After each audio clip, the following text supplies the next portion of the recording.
I'm Grace. And I'm Piper. And this is the Unveiling Podcast with Grace and Piper, where we tackle controversial topics through holistic, biblical, and unfiltered conversation. Let's dive into the episode.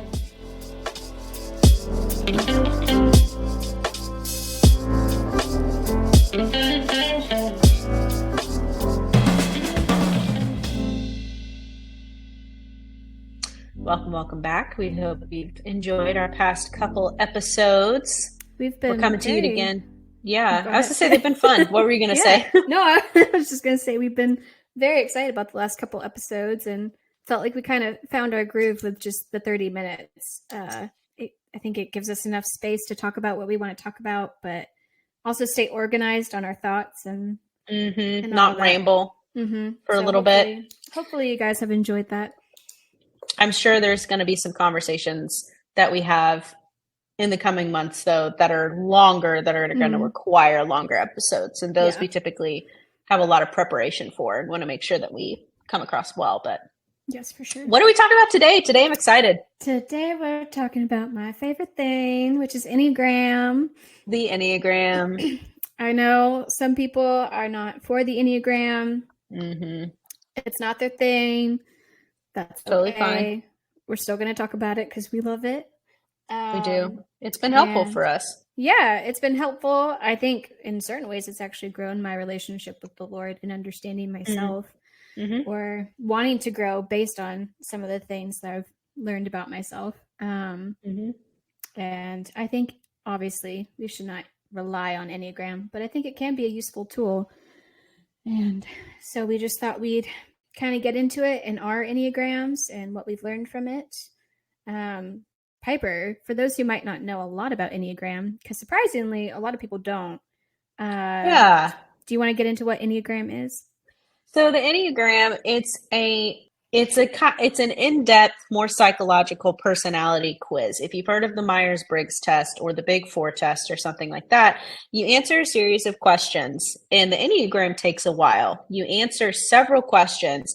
They are all trained to get a response from you about basically how you would handle situations or how certain things make you feel or things like that. And from that data that they gather, and the tests typically take 20 minutes, something like that. They take a little bit of time. They have you answer, if you're getting a good test, they compile all of the data and they give you, the good tests do, a ranking on a set of numbers 1 to 10, not a ranking, but they give you a percentage from numbers 1 to 9, of which Enneagram number type you typically fall into. And it all comes from how your brain works and how your emotions work and how you process pain and process trauma and what your core desires are and your core fears are and things like that. So I love it because I love stuff like this. And so does Grace because she loves stuff like this. But there are 9 numbers 1, 2, 3, 4, 5, 6, 7, 8, 9. And each of them have a core desire, a core fear. Typically, people tend to dumb the Enneagram down to how you act, like what your personality looks like. And there is a component of that, I think, how you respond to things. But for example, number 7s. 7s are their core. The enthusiast, their core desire is to feel completion, like excitement, like to enjoyment. Yeah. And their core fear is like pain, is being left out of experiences, of missing out. Yeah. Sit in negativity and having to settle, things like that. That is the core of who the 7 is. Now, that can appear in lots of different ways. If you see somebody who's super excitable and extroverted and loves people and doesn't want to talk about hard things, you're like, oh, they're a 7. But 7s can also look completely different and be extremely introverted and extremely thoughtful about things. Yeah, I was going to say, I would not have guessed that Stephen was a 7. Yeah. It's just very interesting. So the personalities can look different. So that's when I think people get into trouble is they're like, well, I'm a 2 because I love helping people. Well, and you put yourself in a box and then it's like, oh, that's not how that works. Or you put other people in a box. Well, it's like, well, we could be friends, but she's an 8. So Yes. That's when it gets dangerous as well. That was the issue I had with Myers-Briggs, because my sister is a therapist. And so we've done all the personality types as she's learned those. And first one we did was Myers-Briggs. And one thing I hated about it, it did feel very much like this is just how you are, and this is how you are the rest of your life. And it felt very small. And then, yeah, I felt like I was put in a box, and that was a lot. Whereas with Enneagram, what I love about it is there's also personality types that you go to in growth and when you're unhealthy. And that's really cool too, because depending on where you are at in life, you can look towards your healthy number or your unhealthy number. So like, pretty sure I'm at 9. So I go to 6 when I'm unhealthy, which is I get really anxious. I overthink things, over prep for stuff. And then when I'm healthy, I'm actually a 3, which is an achiever. And I'm very success oriented, and I can get things done and take action. You become more dedicated, more focused. And I was gonna list off the personality types real quick. I was gonna say I pulled them up too, just in case, to list off awesome what they are, their basic desire and their basic fear. Yeah. Oh, you have basic. Okay, I just have like the reformer's rational idealistic type. Oh, so do that. Okay. Do that first. Number 1 is the reformer. That's the rational idealistic type. They're principled, purposeful, self-controlled, and a perfectionist. Number 2. Basic. Oh, go ahead. No, go ahead. Do that. Their basic desire as a type 1 is to be good, to be virtuous, to be balanced, and to have integrity. And their basic fear is to be bad, to be corrupt, to be evil or defective. That is what my husband is. My husband is a type 1. That's my sister. Number 2 is the helper. This is actually a really popular personality type. They're caring, interpersonal. They're demonstrative, generous, people-pleasing, and another word used is possessive, but really, they just really care for the people that they love. Their basic desire is to feel loved and to feel connected with other people, to be a safe place for people. Their basic fear is being unworthy of being loved, that they give all this love, they put all this love forward for other people, but that they themselves are not worthy of the actual love. Right. That they desire. Yeah. Number 3 is the achiever. They're the more success-oriented, pragmatic type. They're adaptive, excelling, driven, and image conscious. Their basic desire is to feel worth, to feel accepted, to feel desired by other people. Their basic fear is being worthless or being without value. Yeah. I know some 3s as well. Yeah. Number 4 is the individualist. This is a personality type that everyone thinks they are. But I have met maybe 1 or 2 actual 4s, but everyone thinks they're 4. 100%. I was a 4 probably until I was an older teenager. Yeah. They are the individualist. They're the sensitive, withdrawn type, but they're expressive, dramatic, self-absorbed, and temperamental is their description. Their basic desire is to find themselves and find their significance, to create an identity out of their inner experience. Their basic fear is being without an identity or a personal significance or being like everybody else. Uniqueness is extremely important to a 4. That is my sister-in-law is a 4. Yes. She thought she was a 1 for a long time. No. And I was like, I've never heard a more incorrect self-analysis with all my love. And then she was like, oh, I'm totally a 4. If you don't think you're actually, a 4, then you're probably a 4. 4s, I believe, go to 1s when they're unhealthy, actually. That sounds right. Yeah. So that would actually, she wasn't completely off, but she's definitely a 4. I still connect with 4, but I think when I do, I think of me when I was younger. Yeah. And then number 5 is the investigator. They're the intense cerebral type. They're perceptive, innovative, secretive, and isolated. Their basic desire is to be capable and to be competent and to, I want to say, like, handle it themselves. And then their Mm. basic fear is being useless, incapable, Mm. or incompetent, overwhelmed. Mm. That would be their basic fear. Yeah. And then the loyalist, number 6, is the committed, security-oriented type. They're engaging, responsible, anxious, and suspicious. Their basic desire is to find security and support, and their basic fear is being without support or guidance, being unable to be on their own. Which that's honestly, that whole description is kind of boxes in what a 6 is, because 6s are actually a lot more than that. Anyway, Yeah. but that goes into a lot of different facets of what a 6 is. Right. And then number 7 is the enthusiast. They're busy, fun-loving, spontaneous, versatile, distractible, and scattered. Their basic desire is to feel happy, satisfied, and to find fulfillment. Their basic fear is being deprived or trapped. And then number 8 is the challenger, the powerful, dominating type. They're self-confident, decisive, willful, and confrontational. Their basic desire is to protect themselves and their loved ones, to determine their own course in life. And their basic fear is being controlled or harmed by others, of being violated, having their vulnerability used against them. Yeah. And the last one is number 9, the peacemaker. They're easygoing, receptive, reassuring, agreeable, and complacent. Their basic desire is to maintain their inner stability and peace of mind, and their basic fear is being disconnected or fragmented, of loss and separation. And I don't remember if we explained this, but with your personality type typically also comes a wing. So if you're a 9, you go to the numbers next to you. So you could be an 8, wing 8, or wing 1.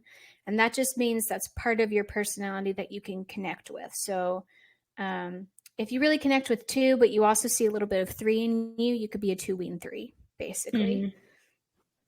My husband is a 1, but he has a strong 2 wing as well. Yeah. Well, I say that. I go back and forth. My husband is actually he has a strong 2 wing and a strong 9 wing, but he's very firmly a 1. You can. Yeah. I think the older he's gotten, the more he has leaned towards a 9 than a 1 wing 2. I could see that. Yeah, I'm a 9, and I can see some of the 1 in me, but I mostly lean towards a wing 8. So, and do we want to get into our personality types in our journey, because you're still figuring yours out, I do believe. Mine has been a journey. I thought I was a 4 when I was in high school for the longest time, and then after I believed I was a 4, I thought I was a 6. Thought I was a 6 for a good long while. And then it wasn't until a little bit ago that I really dove into and have been operating under the impression that I'm an 8 and an 8 wing 9. And I had a friend lovingly challenge me that she does not believe I'm an 8, because she majored in psychology. She knows things like that and is just a good observer and reader of people. And so he was watching me and observing me and was like, the way my brain works, the way I process things, she thinks that I'm a 6. And so I don't know. I go back and forth. I would say that I am either a 6 or an 8. I would say that I am one of the 2, probably. What has you leaning towards those 2 personalities? I never thought of myself as a type 8 originally, because I never really felt like I deserved to be a type 8. That was something that I was like, well, that's, people who are afraid of being harmed or violated, or afraid of having their vulnerability used against them. Like, those are for people who've been through like serious trauma and that sort of thing. And so I've never really been through serious trauma or anything like that. And so I can't be a type 8. I also love people and love being around people, and I'm a fun-loving person, and I am confrontational, but I tend to try to find peace in situations as well. It was just interesting, but it wasn't until I took a good long look at an 8 and what their what drives them. Like basically you can take the test and learn about all the numbers, but really you need to just look in depth at the numbers and be like, and really have an internal look at yourself of what actually drives, like what motivates you and what motivates the things that you do. And yeah, I don't know. So for a while I got drawn towards the eights because I was like, well, I really do feel like mostly what drives me is to make sure that my loved ones and myself are protected and safe. And then the wing in me is a wing 9 because I also desire that while we're protected and safe and there's justice fought for, I'm a big justice person, that there's peace and harmony and that sort of thing. And then what has me leaning towards a 6 is that if I am a 6, I am what you are called a counterphobic. So what that basically means is the core of a 6, they desire security and support, and they fear things. They deal with a lot of fear. And so I hate fear. I reject fear. I really fight against fear because I refuse to be afraid. But someone challenged me. It was like, now, would you say you're not a fearful person because you're actually not, or because you refuse to be a fearful person? So like, you're like fighting against the fact that you have fear at all. And so that made me wonder. You're afraid I'm like, to be afraid. Yeah. And so that made me wonder. I'm like, oh, is that how I operate, from a place of I don't want to respond to things or react to things out of fear, so I respond the opposite? Like I dive in the face of fear, that sort of thing. So just interesting. So I'm still on a journey, but I don't know. What do you think? I was gonna say, I have a couple thoughts that I've been typing out. One, I would challenge you that you have been through traumas. And so make sure you are looking at yourself as someone who, how do I word it? My therapist has challenged me that obviously God is the main character in my life, but I need to be the best supporting actress. And you have been through things in life, so make sure you're viewing yourself as someone who has been through hard things. Don't victimize yourself, which you don't at all. You never victimize yourself in that way, but you have been through hard things.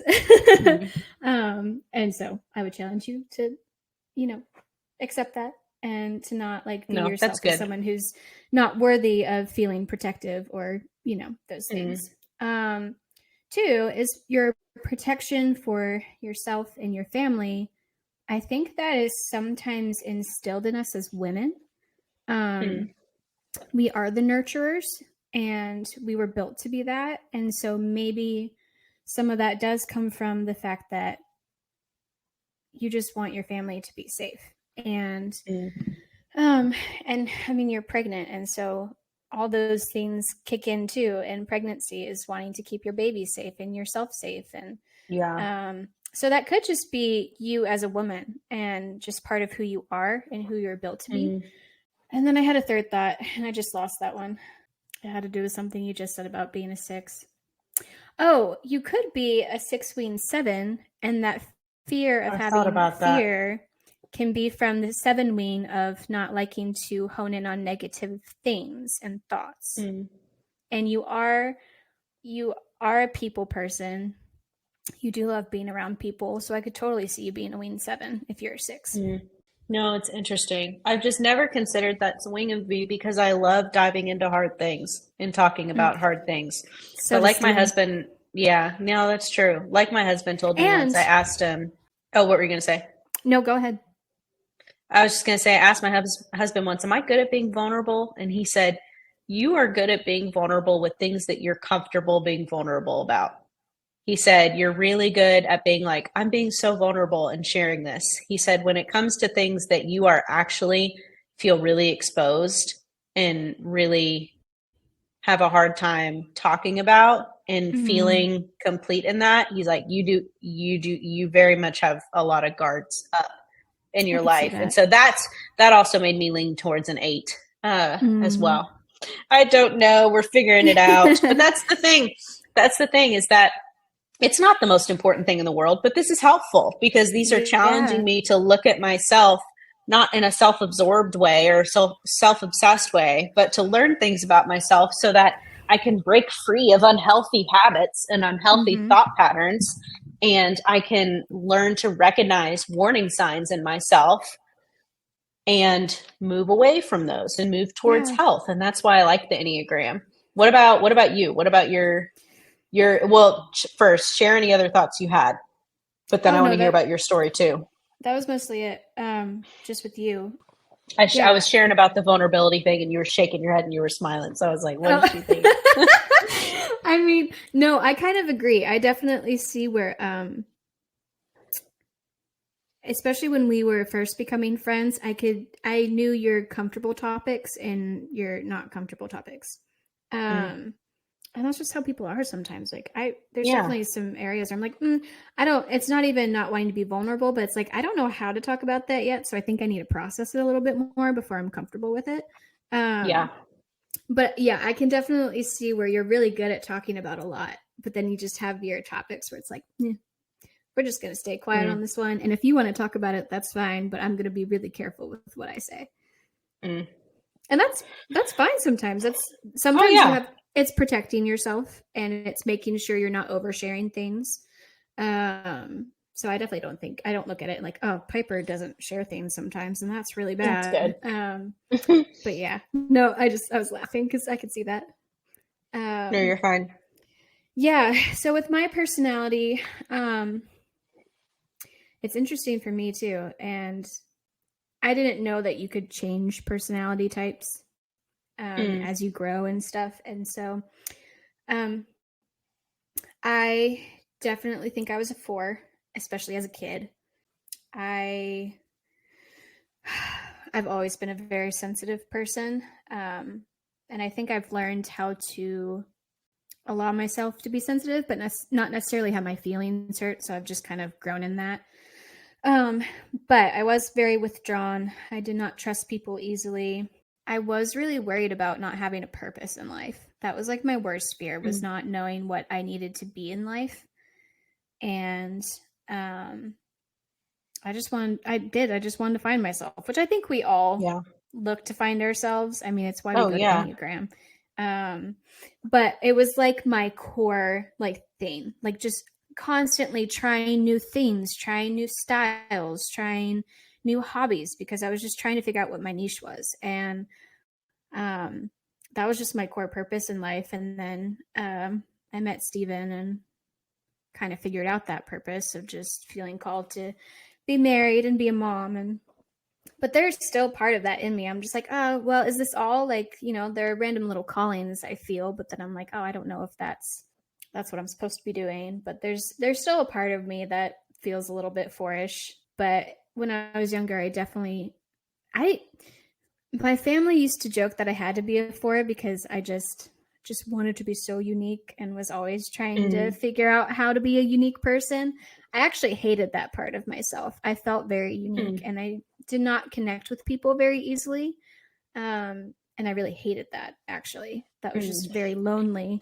And it's why I was withdrawn, just because I knew I just had a hard time with people.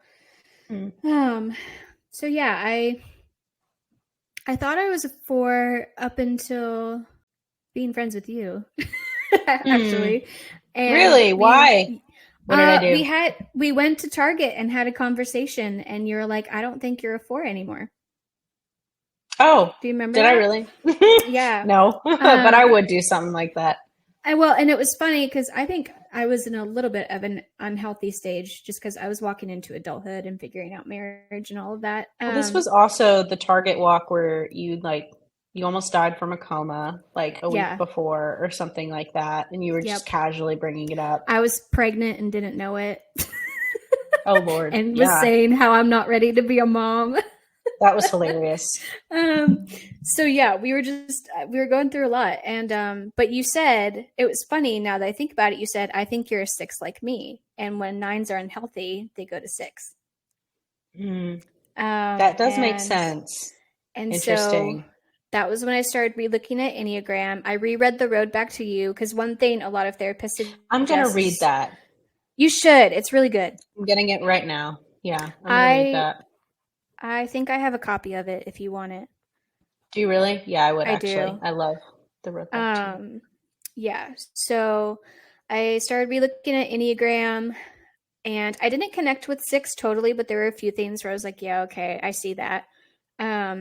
And then we, and then the next time, well, not the next time we hung out, but like the next time you and I discussed Enneagram, you had me sit down and listen to Sleeping at Last's Enneagram album. Oh, I And remember that. you played 9 for me. The 9 song still makes me cry. And Yeah. I'm The 8 trying to song, think. I can't Oh get my through it without gosh. weeping. Yeah, the 8 song, well, my dad's an 8, so it made me sad. I ended up sending my family their songs and quoted specific lyrics for them that made me think of them. Because that was just, if you guys have not listened to Sleeping at Last's album of Enneagram, oh my gosh, you need to listen to it because one, it's beautiful. And I think if you're having a hard time with your personality type, listen to the songs because that's really how I connected with it. But yeah, I heard that song and I was just like, something hit me and I was just crying. And there were some just very specific lyrics that he wrote. And it's what's really cool about the album too is all the musicians who do each song have that personality type. And I think each Enneagram type, he had a personality type help him write the lyrics. And so I don't know if I can quote the lyrics to mine that really hit me because I'll probably cry. But I literally pulled up the lyrics to my song that really hit me. I'm trying to think if I can read it without crying. Can you get through it? But hey, if you want to cry, there's freedom to cry. I know there is. I've just cried so much today. Well, then we don't have to at all. We don't have to at all. I know. Let me think. Let me go to the lyrics. The songs are beautiful. Yeah. Oof. I will probably cry, so warning. But it's the first verse. And it's, who am I to say what any of this means? So I'm going to cry.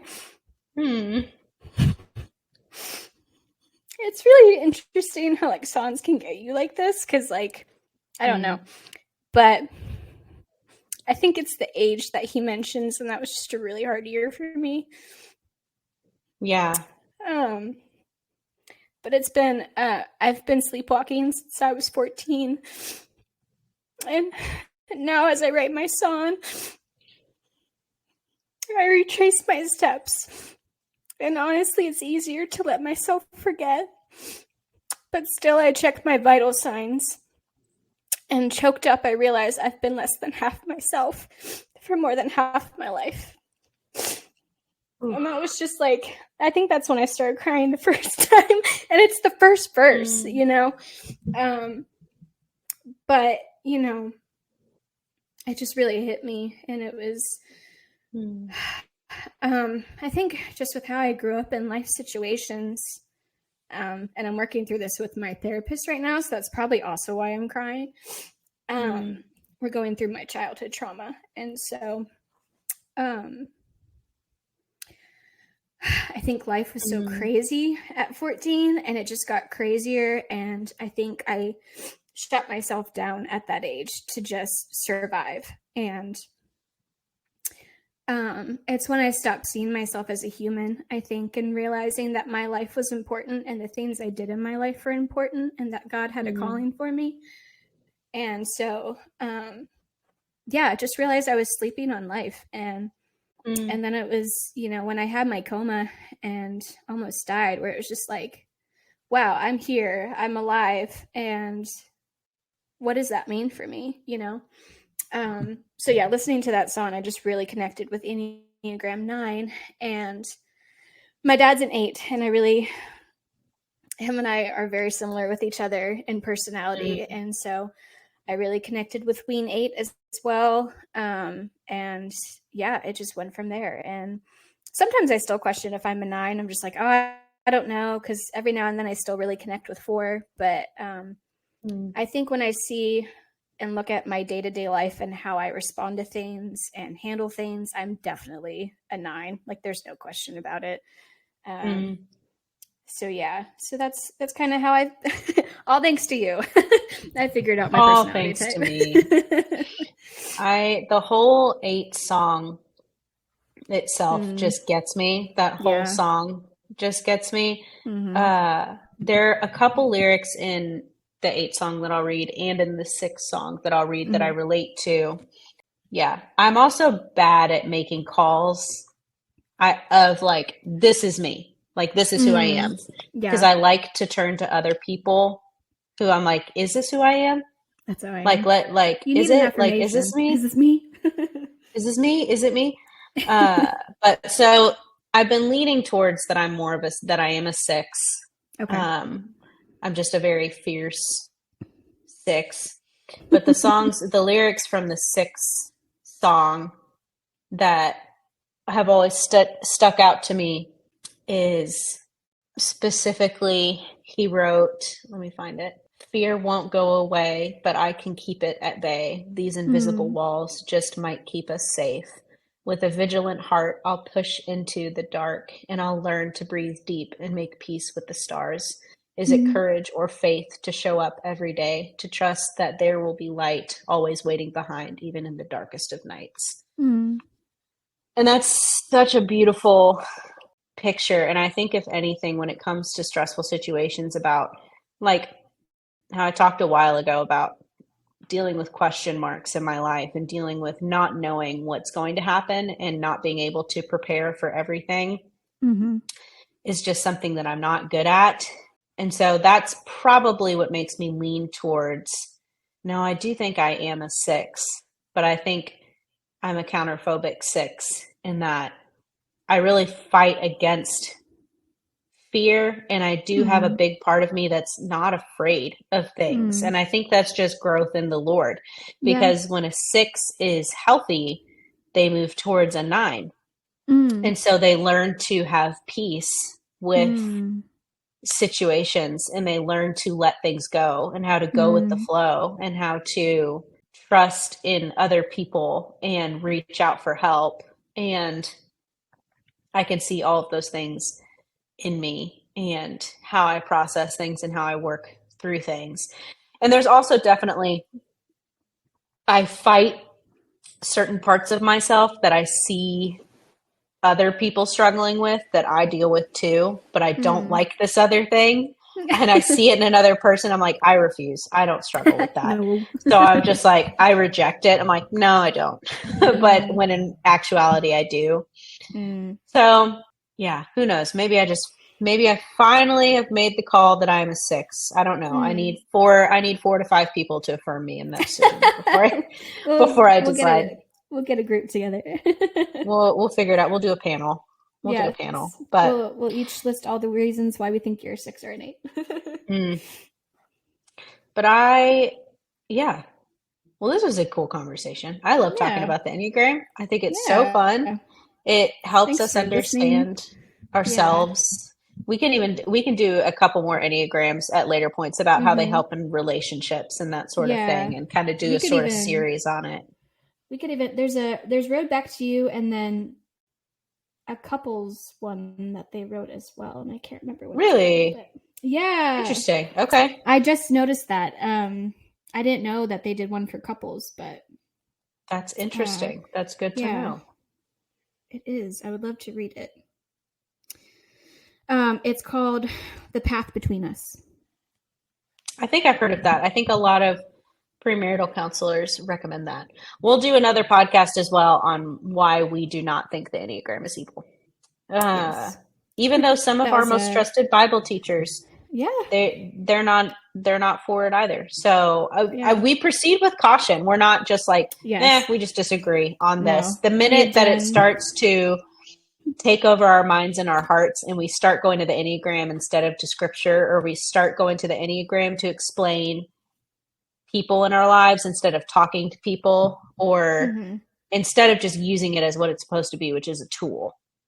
And a tool, it's human made. It doesn't take into the complexities of, an entire human soul and that sort of thing, but it does help explain and helps process, get the ball rolling on some things that the Lord can use to work through us.